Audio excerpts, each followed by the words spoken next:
अब कैसी होती है सेल वॉल के बारे में बात कर लेते हैं।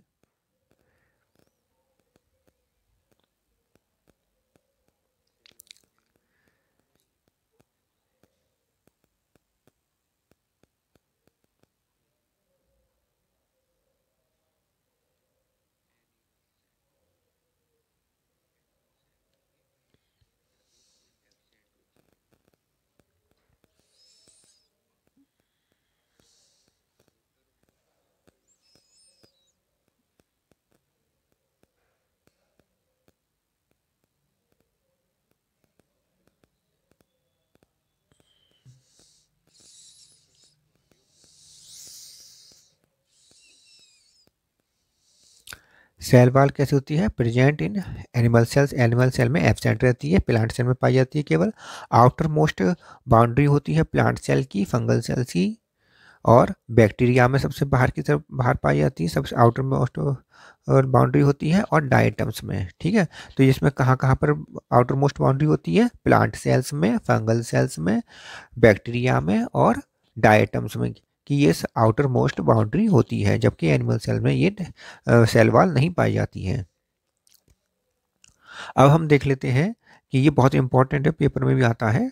ठीक है, cell wall composition, cell wall का कंपोजिशन क्या है, किस किस से मिलकर बनी होती है। तो सेल वॉल कंपोजिशन हम देख लेते हैं।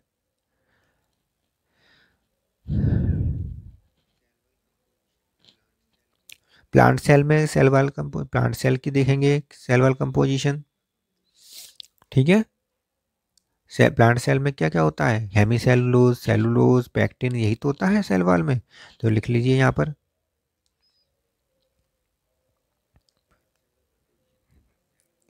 सेलुलोज पाया जाता है इसमें,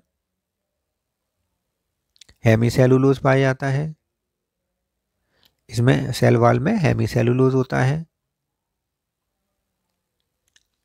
पैक्टिन होता है, पैक्टिन पाया जाता है।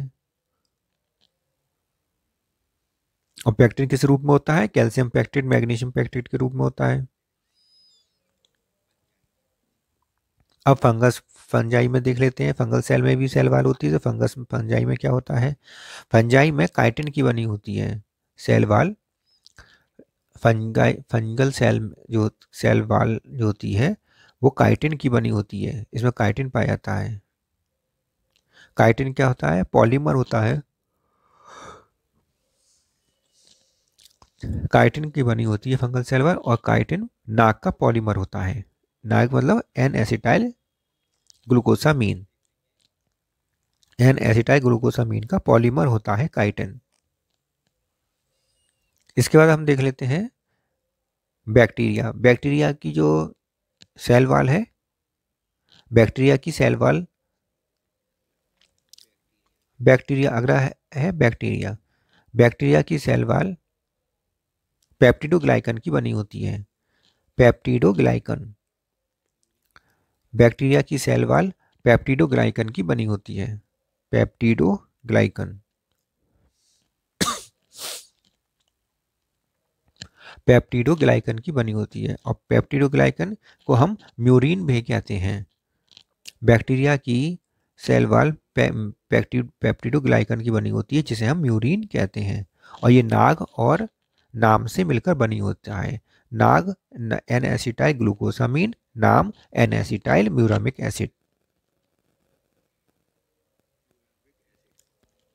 डायटम की जो सेल वॉल है वो फिस्टूल की बनी होती है। अब देख लेते हैं डायटम की सेल वॉल। डायटम की सेल वॉल फिस्टूल की बनी होती है।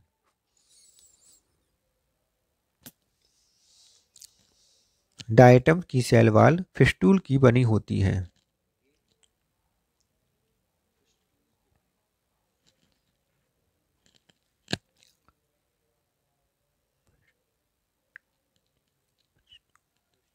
फिस्टूल की बनी होती है,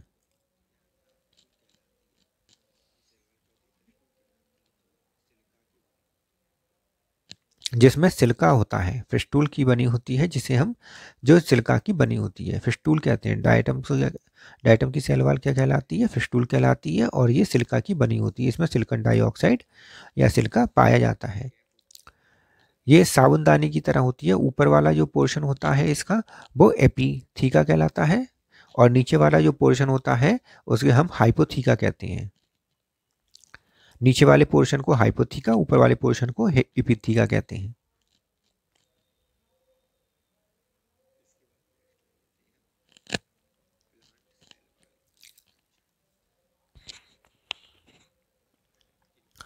अब देखेंगे प्लांट सेल का स्ट्रक्चर।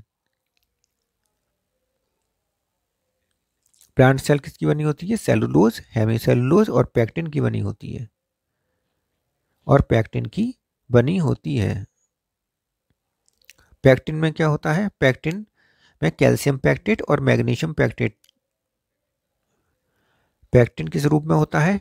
कैल्शियम पैक्टेट और मैग्नीशियम पैक्टेट के रूप में होता है और मिडिल लैमेला में पाया जाता है। मिडिल लैमेला में पैक्टिन पाया जाता है और ये कैल्शियम पैक्टेट और मैग्नीशियम पैक्टेट के रूप में होता है। कैल्शियम पैक्टेट और मैग्नीशियम पैक्टेट के फॉर्म में पाया जाता है। मिडिल लैमेला पैक्टिन की बनी होती है, कैल्शियम पैक्टेट और मैग्नीशियम पैक्टेट के फॉर्म में पाया जाता है। सबसे बाहर की लेयर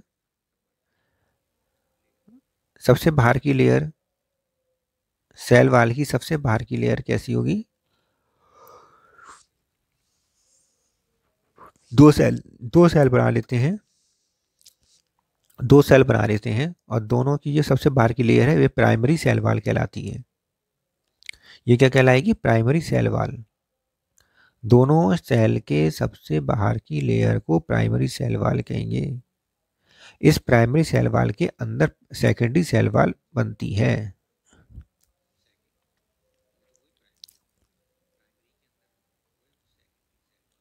प्राइमरी सेल वाल के अंदर क्या होती है? सेकेंडरी सेल वाल। ये हम येलो कलर से बना रहे हैं, secondary cell wall. White colour की है प्राइमरी सेल वाल और येलो कलर की है secondary cell wall. Yellow colour की है सेकेंडरी सेल वाल।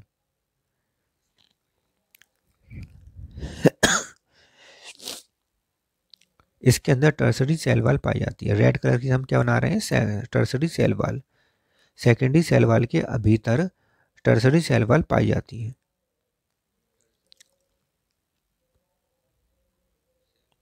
अगर टर्सरी सेल वाल प्रेजेंट है तो ये सेकेंडरी सेल वाल के भीतर बनी होगी, प्रेजेंट होती है।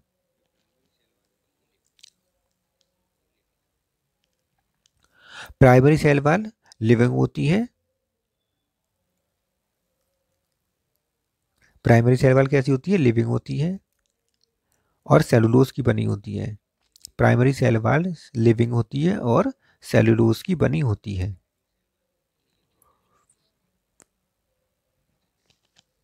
सेकेंडरी सेल वाल थिकेस्ट होती है। सेकेंडरी सेल वाल थिकेस्ट होती है और ये 3 लेयर की बनी होती है। सेकेंडरी सेल वाल थिकेस्ट होती है, 3 लेयर की बनी होती है, S1, S2 और S3, जिसमें S2 मध्य वाली S2 लेयर सबसे मोटी होती है, थिक होती है। S1, S2, S3 की बनी होती है और S2 जो है वो सबसे थिक होती है, इसीलिए सेकेंडरी सेल वाल थिकेस्ट होती है। Tertiary cell wall secondary cell wall के नीचे पाई जाती है, beneath the secondary cell wall. Tertiary cell wall beneath the secondary cell wall के नीचे पाई जाती है। अब दोनों सेल के बीच में कनेक्शन करने के लिए, दोनों सेल्स के साइटोप्लाज्म को कनेक्ट करने के लिए प्लाज्मोडेस्माटा पाया जाता है। ये ग्रीन कलर से हम बना रहे हैं प्लाज्मोडेस्माटा पाया जाता है।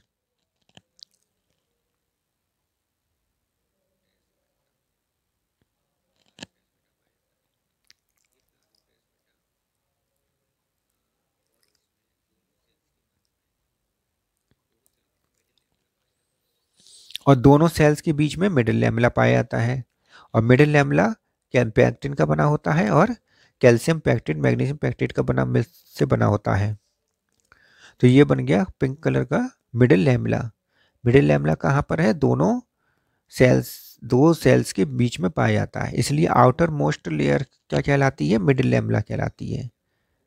मिडिल लैमेला सेल की आउटर मोस्ट लेयर क्या कही जाती है, क्योंकि ये दो सेल के बीच में पाया जाता है और दोनों सेल के बीच दो मध्य साइटोप्लाज्म को कनेक्ट करने वाला प्लाज्मोडेस्माटा पाया जाता है। एनिमल सेल अगर हम देखते हैं कि दो एनिमल सेल ले लेते हैं तो एनिमल सेल के बीच में दोनों साइटोप्लाज्म को कनेक्ट करने के लिए डेस्मोसोम्स पाए जाते हैं। एनिमल सेल्स में दोनों साइटोप्लाज्म को कनेक्ट करने के लिए डेस्मोसोम्स या गैप जंक्शन पाए जाते हैं, जिसे हम गैप जंक्शन कहते हैं। डेस्मोसोम्स या गैप जंक्शन कहते हैं। ये एनिमल सेल में पाए जाते हैं, केवल डेस्मोसोम या गैप जंक्शन केवल एनिमल सेल में पाए जाते हैं। जबकि प्लांट सेल की बात करें तो यहाँ पे प्लाज्मो दोनों सेल के बीच में प्लाज्मोडेस्माटा पाया जाता है।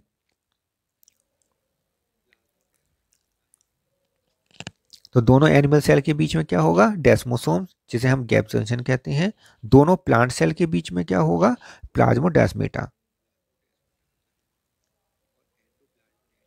और इसमें क्या होता है कि एंडोप्लाज्मिक रेटिकुलम का एक्सटेंशन इस प्लाज्मोडेस्माटा के अंदर से होता हुआ दूसरी सेल तक चला जाता है। तो इसमें हम बना देते हैं एंडोप्लाज्मिक एक्सटेंशन, जो प्लाज्मोडेस्माटा के अंदर से होता हुआ दूसरी सेल तक जाता है। एक सेल से दूसरे सेल तक एंडोप्लाज्मिक रेटिकुलम का एक्सटेंशन होता है। इसको हम क्या कहते हैं, डेस्मोट्यूब्यूल्स, इसे हम डेस्मोट्यूब्यूल कहेंगे। एंडोप्लाज्मिक रेटिकुलम का एक्सटेंशन जो कि प्लाज्मोडेस्माटा के अंदर से होकर जाता है उसको हम डेस्मोट्यूब्यूल्स कहते हैं। इसे पार्ट ऑफ एंडोप्लाज्मिक रेटिकुलम, ये क्या है, पार्ट ऑफ एंडोप्लाज्मिक रेटिकुलम।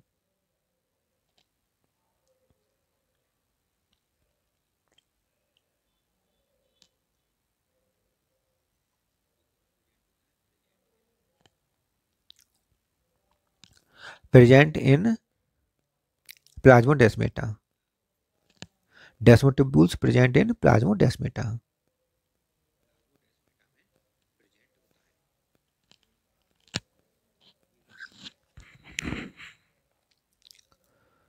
और प्लाज्मोडेस्माटा क्या कहते हैं, गैप जंक्शन, क्योंकि दोनों के बीच का जंक्शन बना रहा है तो गैप जंक्शन हो गया। तो एनिमल का गैप जंक्शन डेस्मोट्यूब्यूल्स है और प्लांट का गैप जंक्शन प्लाज्मोडेस्माटा है। ठीक है, तो डेस्मोट्यूब्यूल्स और प्लाज्मोडेस्माटा एक ही है, मतलब एक जैसे ही होते हैं। बस डेस्मोट्यूब्यूल्स दो एनिमल सेल्स के बीच का गैप जंक्शन है और प्लाज्मोडेस्माटा दो प्लांट सेल्स के बीच का गैप जंक्शन है। अब वैक्यूल के बारे में बात कर लेते हैं। वैक्यूल जो है प्लांट में पाई जाती है। प्लांट सेल में पाई जाने वाली वैक्यूल कैसी होती है, सेंट्रल होती है, लार्ज होती है, लार्ज एंड सेंट्रल होती है, लार्ज एंड सेंट्रल होती है। और एनिमल सेल में वैक्यूल वेरी स्मॉल और वेरी स्मॉल होती हैं, स्मॉलर वैक्यूल्स होती हैं या एब्सेंट होती हैं। यदि हम फूड वैक्यूल की बात करते हैं, अमीबा पेरिमीशियम की बात करते हैं, फूड वैक्यूल की बात करते हैं, तो ये फूड वैक्यूल अमीबा में पाई जाती हैं, जो फूड को डाइजेस्ट करने के लिए होती हैं। इसमें फूड पाया जाता है जिसको डाइजेस्ट करती हैं ये। ठीक है, तो अमीबा में पाए जाने वाले फूड वैक्यूल फूड को डाइजेस्ट करती हैं, जबकि कॉन्ट्रेक्टाइल वैक्यूल्स भी पाई जाती हैं जो कहाँ पाई जाएंगी, ये पैरामीशियम में पाई जाती हैं, अमीबा में पाई जाती हैं। कहाँ पर पाई जाती हैं, फ्रेश वाटर में पाई जाने वाली अमीबा और पैरामीशियम में पाया जाता है। यदि फ्रेश वाटर में पाया जा रहा है अमीबा तो उसमें कॉन्ट्रेक्टाइल वैक्यूल होगी ऑस्मो रेगुलेशन करने के लिए। पैरामीशियम में भी ऑस्मो रेगुलेशन का काम कॉन्ट्रेक्टाइल वैक्यूल ही करती हैं। ठीक है, तो ये वैक्यूल कितने प्रकार के हो गए, प्लांट का वैक्यूल हो गया, एनिमल सेल में वैक्यूल स्मॉल या छोटा होता है, और फूड वैक्यूल हो गए, और आपके कॉन्ट्रेक्टाइल वैक्यूल हो गए। प्लांट सेल और एनिमल सेल्स में क्या अंतर है ये देख लेते हैं अब।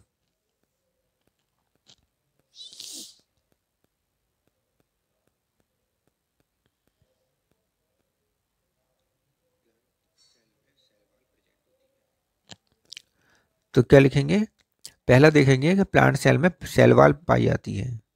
प्लांट सेल में क्या पाया जाता है? सेल वॉल, जबकि एनिमल सेल में सेल वॉल नहीं पाई जाती है, एब्सेंट रहती है। प्लांट सेल में कॉन्ट्रैक्टाइल वैक्यूल, चलिए इसमें एक बीच में भाग कर लेते हैं एक और, कैरेक्टरिस्टिक्स लिख ले रहे थे और फिर एक तरफ एनिमल और प्लांट और एनिमल लिख लेते हैं, दो भाग इसके कर लेते हैं।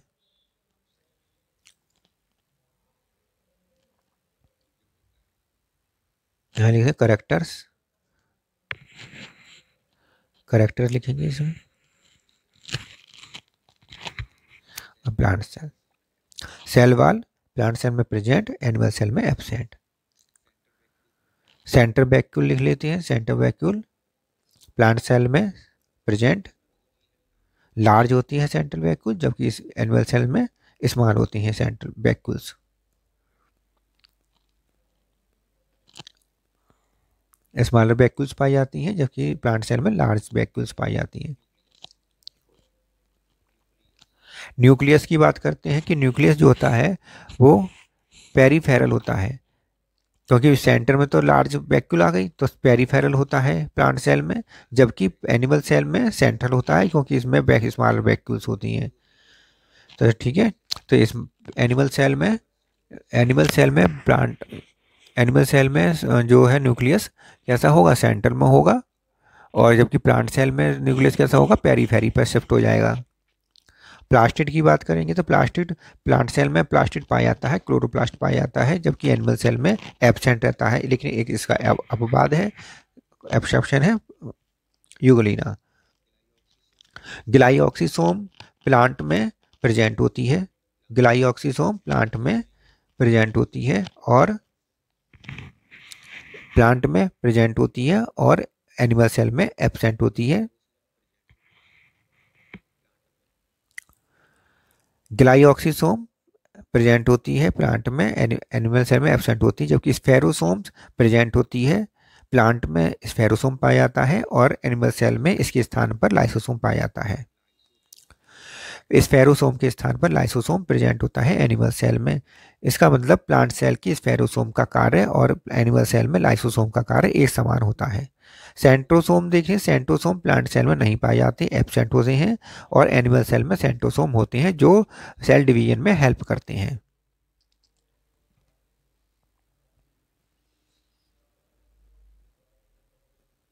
इंपॉर्टेंट, बहुत इंपॉर्टेंट है, पेपर में पूछा भी जाता है कि सेंट्रोसोम प्लांट सेल में होता है या नहीं होता है, कि नहीं होता है इसमें।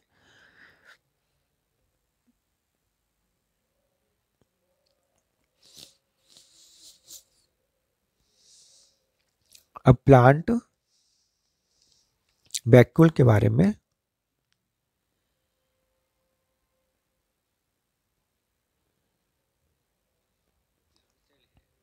प्लांट वैक्यूल बना लेते हैं। यह है प्लांट सेल, और इस प्लांट सेल में अंदर की तरफ प्लाज्मा मेम्ब्रेन पाई जाएगी, सेल वाल, बाहर की तरफ सेल वाल और अंदर की तरफ प्लाज्मा मेम्ब्रेन।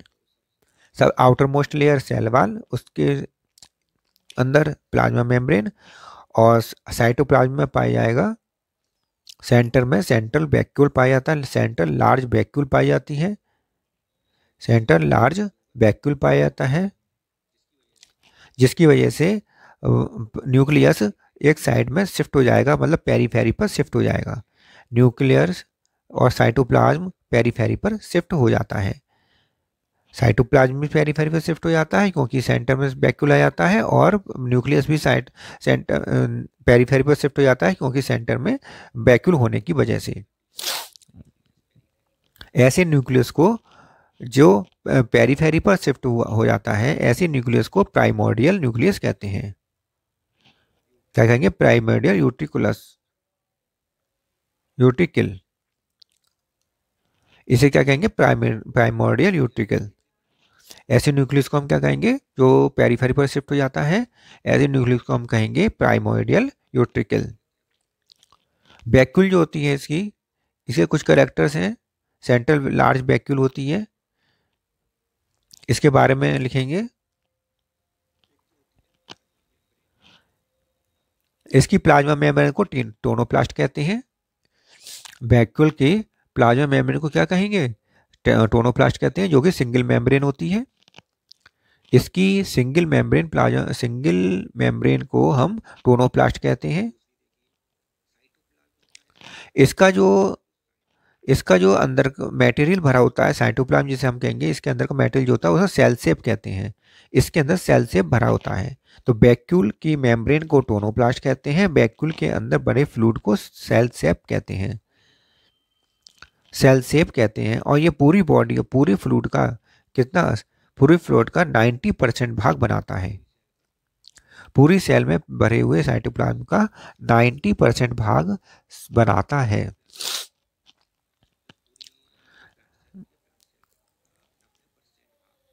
पूरी सेल का 90% भाग तो केवल ये वैक्यूल ही वैक्यूल बना लेता है। ठीक है, लार्ज होता है एंड सेंट्रल होता है, लार्ज और सेंट्रल वैक्यूल पाया जाता है। तो ये सब इसकी कैरेक्टरिस्टिक्स हैं कि इसकी मेम्ब्रेन को टोनोब्लास्ट कहते हैं, इसके अंदर बड़े द्रव को साइटोप्लाज्म, इसके बड़े द्रव को सेल शेप कहते हैं। 90% वॉल्यूम बनाता है, ऑक्यूपाई किए हुए होता है, और ये लार्ज और सेंट्रल होता है वैक्यूल।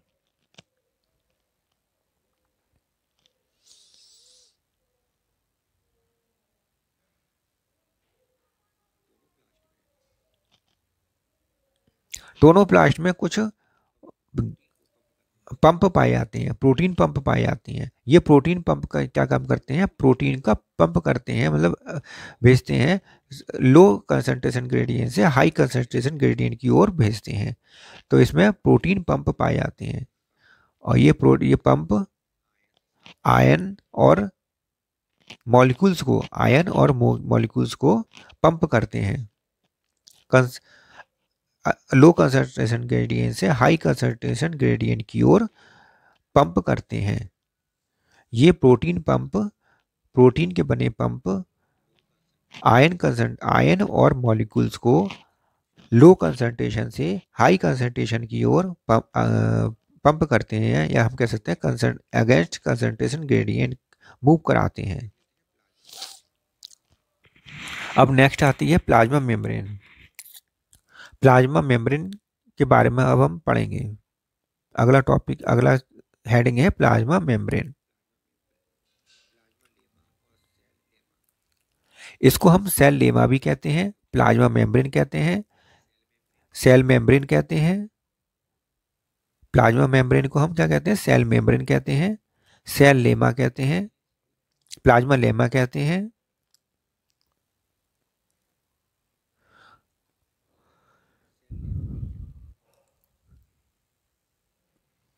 तो इसके कितने नाम हो गए? Plasma membrane, cell membrane, plasmalemma, cell lemma.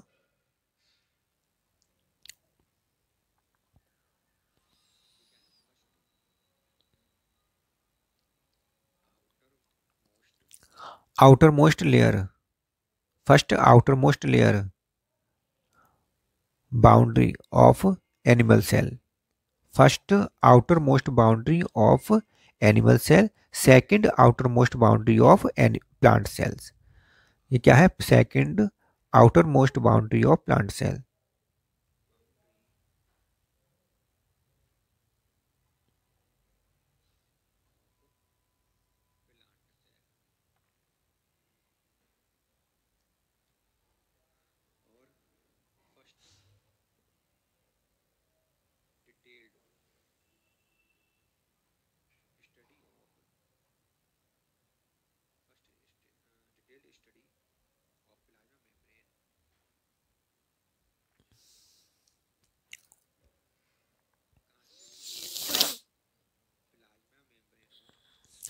First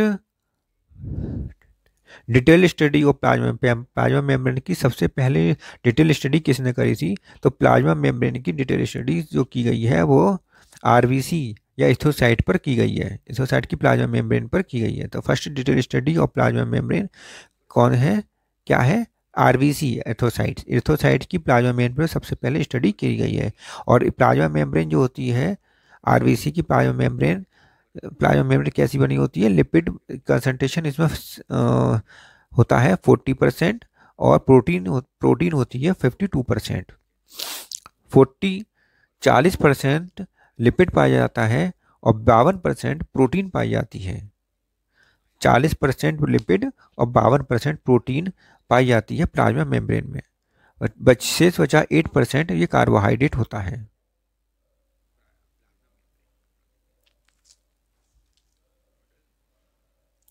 model of plasma membrane देख लेते हैं। प्लाज्मा मेम्ब्रेन के मॉडल्स कौन कौन से दिए गए हैं।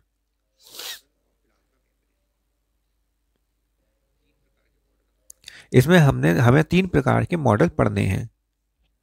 प्लाज्मा मेम्ब्रेन के मॉडल्स में 3 प्रकार के मॉडल्स हमें पढ़ने हैं। पहला है sandwich model. Sandwich model,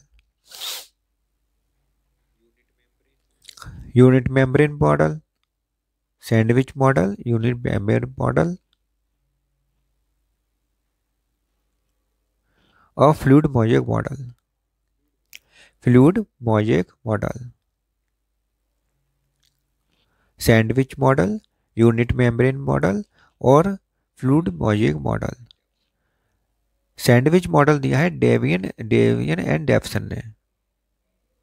Daniel and डेफसन ने सब सैंडविच मॉडल दिया है। यूनिट मेम्ब्रेन मॉडल रॉबर्टसन ने दिया है। अब इसमें दिया है ये लिपिड बना देते हैं। लिपिड क्या है, बीच में लिपिड लेयर है और साइड में प्रोटीन की लेयर है। तो प्रोटीन के द्वारा सैंडविच बना दिया गया है इसका। तो सैंडविच मॉडल में क्या होगा कि बीच में प्रोटीन की लिपिड की लेयर होगी, लिपिड की बाई लेयर होगी, 2 लेयर होंगी और दोनों साइड में प्रोटीन की एक एक लेयर होती है। यूनिट मेम्ब्रेन मॉडल में इसे रॉबर्टसन ने दिया था। रॉबर्टसन, साइंटिस्ट का नाम है रॉबर्टसन। इसमें क्या होता है कि सेंटर में लिपिड की बाई लेयर होती है, लिपिड की 2 लेयर होती हैं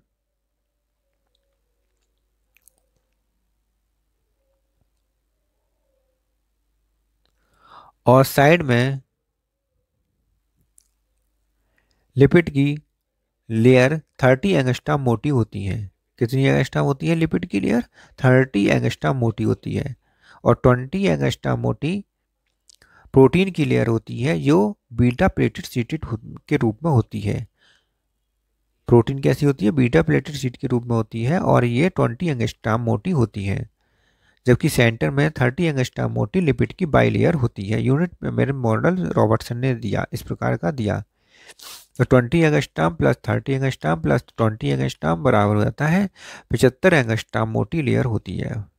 तो प्लाज्मा मेम्ब्रेन कितनी मोटी होगी होती है 75 एंगस्ट्रॉम मोटी होती है।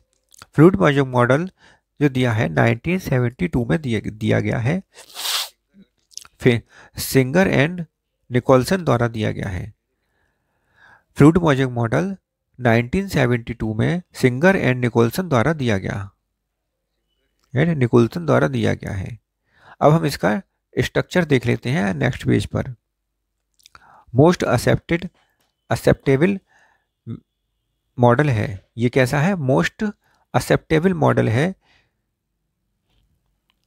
आजकल यही पढ़ा जाता है मॉडल, फ्लूइड मोज़ेक मॉडल ही पढ़ा जाता है क्योंकि मोस्ट एक्सेप्टेबल है। Fluid mosaic model. अब हम पढ़ेंगे फ्लूइड मोज़ेक मॉडल के बारे में पढ़ेंगे।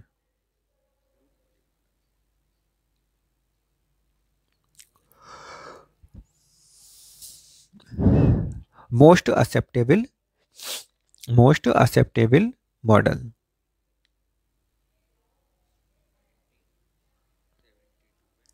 और ये दिया गया था 1972 में दिया गया सिंगर एंड निकोलसन के द्वारा। साइंटिस्ट का नाम है सिंगर एंड निकोलसन।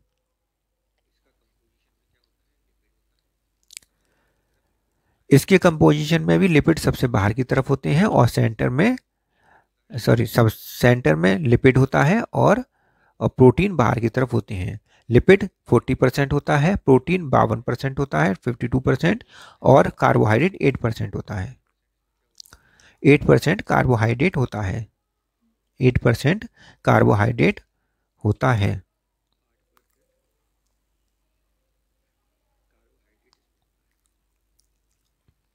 ठीक है, तो 8% कार्बोहाइड्रेट हो गया, 52% प्रोटीन हो गया और 40% लिपिड होता है।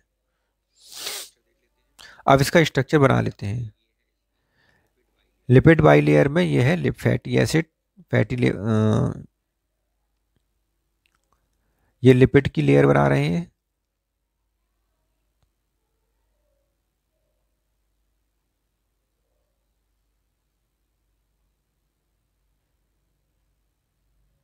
ये बन रही है लिपिड बाइलेयर।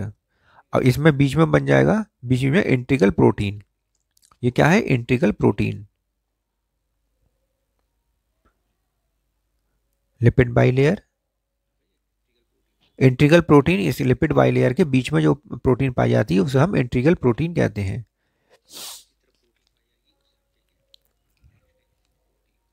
और ये ऐसी प्रोटीन जो बाहर की तरफ प्लाज्मा मेम्ब्रेन के या प्लाज्मा मेम्ब्रेन के भीतर की तरफ पाई जाती है उसे हम कहते हैं एक्सटेंसिंग प्रोटीन।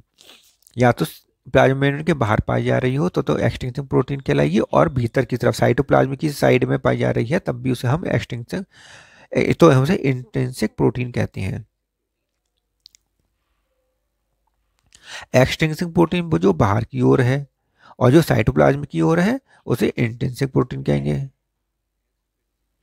एक्सटेंसिंग प्रोटीन कहेंगे, उसे भी हम एक्सटेंसिंग प्रोटीन ही कहते हैं। ठीक है, एक्सटेंसिंग का मतलब होता है प्लाज्मा मेम्ब्रेन के बाहर की साइड में, मतलब चाहे वो सेल के बाहर की साइड में हो चाहे साइटोप्लाज्म की ओर हो, एक्सटेंसिंग प्रोटीन ही कहलाती है। इंटेंसिव प्रोटीन कौन सी होती है या इंटीग्रल प्रोटीन कौन सी होती है? जो प्लाज्मा लिपिड बाइलेयर के बीच में पाई जाती है उसे हम इंटीग्रल प्रोटीन भी कहते हैं, इंटेंसिव प्रोटीन भी कहते हैं, ट्रांस मेम्ब्रेन प्रोटीन भी कहते हैं। ट्रांस मेम्ब्रेन मतलब मेम्ब्रेन के ट्रांसकोट के बीच में पाई जा रही है, ट्रांस मेम्ब्रेन प्रोटीन कहते हैं, इंटीग्रल प्रोटीन कहते हैं, इंट्रिंसिक प्रोटीन कहते हैं, और दोनों साइड में पाई जाने वाली एक्सटेंसिंग प्रोटीन कहलाती है। इसके अलावा इसमें जो प्रोटीन होती है वो अल्फा हेलिकल प्रोटीन भी पाई जाती है। इसके अलावा इसमें अल्फा हेलिकल प्रोटीन भी पाई जाती है। तो कितने प्रकार की प्रोटीन हो गई? Alpha helical protein, integral protein, extending protein.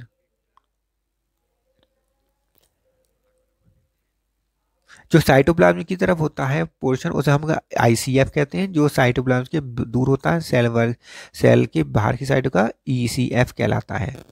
Extra cell cytoplasmic fluid, और जो फ्लूइड सेल के भीतर है उसे इंट्रा सेलुलर फ्लूइड कहलाते हैं।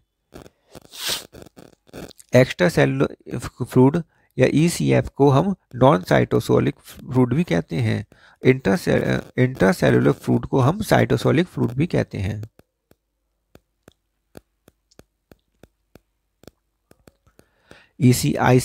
आईसीएफ क्या होगा? साइटोसोलिक फ्लूइड हो गया, और ईसीएफ नॉन साइटोसोलिक फ्लूइड हो गया।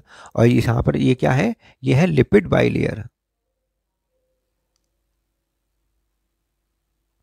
Lipid bilayer.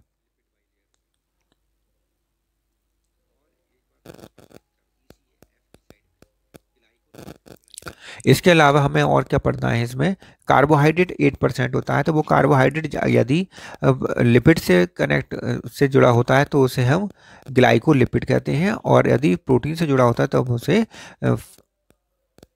ग्लाइको प्रोटीन कहते हैं। ठीक है, तो ये बना रहे हैं हम लिपिड से जुड़ा हुआ कार्बोहाइड्रेट, तो इसे हम कहेंगे ग्लाइकोलिपिड, इसे कहेंगे ग्लाइकोलिपिड। ग्लाइकोलिपिड, ग्लाइको मतलब कार्बोहाइड्रेट, लिपिड मतलब लिपिड से जुड़ा अटैच्ड, ग्लाइकोलिपिड। और प्रोटीन से जुड़ा हुआ कार्बोहाइड्रेट को हम कहेंगे ग्लाइकोप्रोटीन, तब ये कहलाया जाएगा ग्लाइकोप्रोटीन। और इन दोनों का निर्माण किससे होता है? Golgi body. Golgi body glycoprotein और ग्लाइकोलिपिड का निर्माण करती है, फॉर्मेशन करती है। गोल्जी बॉडी ही गोल्जी बॉडी ग्लाइकोलिपिड ग्लाइकोप्रोटीन का निर्माण करती है। और एक इसमें इंपॉर्टेंट बात यह है कि ECF extra cellular extra cytoplasmic fluid या नॉन साइटोप्लाज्मिक पोर्शन की साइड में ही ग्लाइकोलिपिड और ग्लाइकोप्रोटीन पाया जाता है। इसके अलावा भीतर की तरफ और ICF की तरफ ग्लाइकोप्रोटीन ग्लाइकोलिपिड नहीं पाया जाता है। इंटीग्रल प्रोटीन या ट्रांस मेम्ब्रेन प्रोटीन को हम टनल प्रोटीन भी कहते हैं, क्योंकि यह टनल की तरह एक संरचना बनाती है जिसमें से मॉलिक्यूल्स आर पार जा सकते हैं, इसलिए हम इसे टनल प्रोटीन भी कहते हैं। कंपोजिशन देख लेते हैं। Composition of plasma membrane. Plasma membrane का कंपोजिशन क्या है, लिख लेते हैं। कंपोजिशन, प्लाज्मा मेम्ब्रेन का कंपोजिशन। तो कंपोजिशन में हम क्या क्या देखेंगे। तीन चीजें से मिलकर ये बनी हुई है। प्लाज्मा मेम्ब्रेन तीन चीजों से मिलकर बनी हुई है, लिपिड से, प्रोटीन से और कार्बोहाइड्रेट से। इन तीन चीजों को हमें इसमें देखना है कि कितना कितना परसेंटेज ये होता है। लिख लेते हैं। लिपिड 40% होता है, 40% लिपिड होता है, 52% प्रोटीन होता है। लिपिड जो है वो लिपिड बाइलेयर के रूप में पाया जाता है। मोस्ट अबंडेंट लिपिड फास्फोलिपिड होती है, जिसको लेसिथिन कहते हैं। मोस्ट अबंडेंट लिपिड फास्फोलिपिड होती है। फास्फोलिपिड कहलाती है। मोस्ट अबंडेंट लिपिड बाइलेयर में मोस्ट अबंडेंट लेयर फास्फोलिपिड कहलाती है। और ये फास्फोलिपिड में भी कौन सी लिपिड होती है, लेसिथिन। एग्जाम्पल है लेसिथिन। लेसिथिन क्या है, एक फास्फोलिपिड है जो मोस्ट अबंडेंट लिपिड है। इसके अलावा प्रोटीन आती है। प्रोटीन मोस्ट अबंडेंट प्रोटीन कौन सी होती है, most abundant protein secondary alpha helical secondary protein होती है। अल्फा हेलिकल प्रोटीन होती है जो कि एक सेकेंडरी प्रोटीन है। Most abundant protein alpha helical protein होती है जो कि सेकेंडरी प्रोटीन होती है।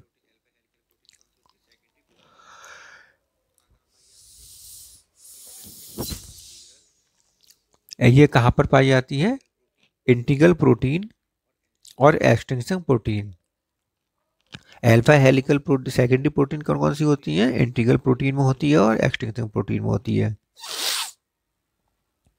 Alpha helical protein secondary protein होती है। इसके अलावा बीटा पेरिसिटिन भी सेकेंडरी प्रोटीन होती है, लेकिन मोस्ट अबंडेंट जो होती है वो अल्फा हेलिकल प्रोटीन पाई जाती है। इंटीग्रल प्रोटीन जो होती है वो स्पान द लिपिड मेम्ब्रेन में स्पान करती है, जबकि एक्सटेंशन प्रोटीन जो होती है लिपिड मेम्ब्रेन के आउटसाइड में होती है, लिपिड मेम्ब्रेन के आउटसाइड में पाई जाती है।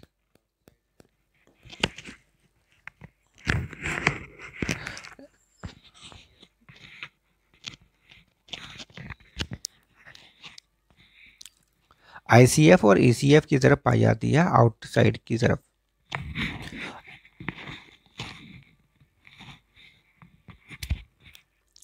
आउटसाइड की तरफ पाई जाती है, मतलब ECF और ICF की तरफ पाई जाती है एक्सटेंशन प्रोटीन। कार्बोहाइड्रेट जो होता है ये टुवर्ड्स द ECF होता है, एक्स्ट्रा साइटोप्लाज्मिक फ्लूइड की तरफ हमेशा पाया जाता है, इनर की तरफ ICF की तरफ नहीं पाया जाता कभी भी ये। और ये ऑलिगोपॉलीसैकेराइड होता है, ऑलिगोसैकेराइड होता है। ये पॉलीसैकेराइड नहीं होता, ये कैसा होता है, ऑलिगोसैकेराइड होता है। ये वाला कार्बोहाइड्रेट ECF की तरफ पाया जाता है, ऑलिगोसैकेराइड होता है और दो प्रकार का होता है। कौन कौन से दो प्रकार हमने बताए, ग्लाइकोलिपिड और ग्लाइकोप्रोटीन के रूप में होता है। और इन दोनों का निर्माण गोल्जी बॉडी द्वारा होता है, ग्लाइकोसाइलेशन और